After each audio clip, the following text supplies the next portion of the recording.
Richard Mabey has published his own spirited defense of weeds. He calls them vegetable guerrillas, forest outlaws, in his new book titled Weeds in Defense of Nature's Most Unloved Plants. His love of weeds started when he discovered a forest of disreputable plants in an industrial wasteland near Heathrow Airport. I was just astonished at the redemption that these places were getting by their vegetable growth. And these were covered in this rampant growth of plants from probably 4 continents. There was buddleia from Southeast Asia. There was Japanese knotweed from much the same area. Giant hogweed, enormous 18-foot tall umbellifer from the Caucasus. And together they made a vegetation that is probably not like that anywhere else on the planet. And it seemed to me profoundly inspiring that this kind of post-industrial wasteland was actually producing this growth. It seemed to say something about the obstinacy and resilience of nature that spoke to me.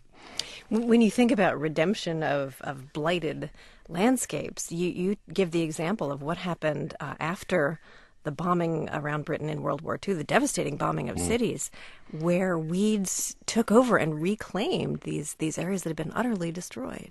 Yeah, that's right. The invasion was also weirdly atavistic because about 2 miles away from the very centre of the Blitz in London, maybe some 70 years before, there'd been a big excavation, and archaeologists and botanists had moved in, and they were able to reconstruct from the layers of central London what vegetation had flourished in London maybe 20,000 years ago.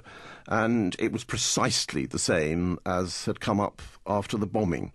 What were those weeds that were springing up in those? Many of them will be very familiar to you, including the plant you found in your walk, plantain and chickweed, but also stuff like dandelion and field poppy, buttercups, horsetails, mare's tails, plants which continue to be extraordinarily familiar.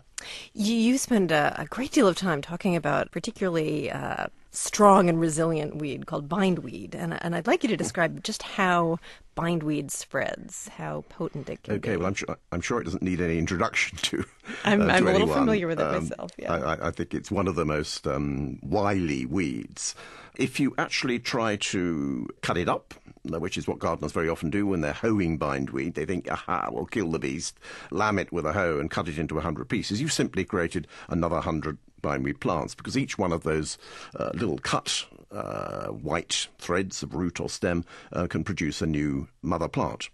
The number of things that bindweed is capable of doing are really quite awesome. The growing tip of a bindweed can find its way out of a maze inside a perfectly black box with just one pinprick of light.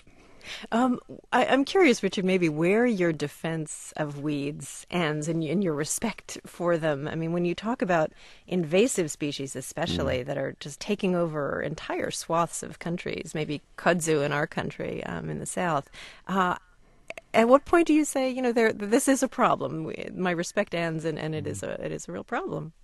No, it unquestionably is a problem. And in earlier agricultural periods, people understood the relationship between what they did and the growth of the weeds that resulted.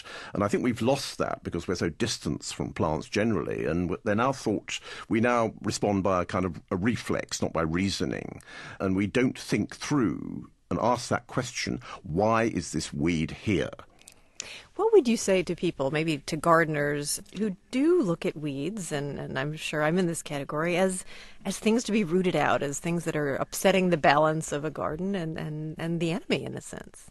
Well, I think that's entirely understandable, and I do it myself. So I would say, please don't think for a moment that this defence of these plants is saying that we can regard them absolutely complacently. All I would ask is we ask those significant questions. Why is this weed here? What is it doing? And I think that if one kind of can reach those two areas, then the response to them can be much more intelligent. Richard, maybe I'd like to end by having you read a small section from your book where you're basically making the case for meeting weeds on their own terms. This is on page 37. Okay, just let me get me spectacles on. Weeds as a type are mobile, prolific, genetically diverse. They're unfussy about where they live, adapt quickly to environmental stress, use multiple strategies for getting their own way. It's curious that it took us so long to realise that the species they most resemble is us. Richard Mabey, his book is titled Weeds in Defense of Nature's Most Unloved Plants. Richard Mabey, thanks so much. Thank you very much. Enjoyed it.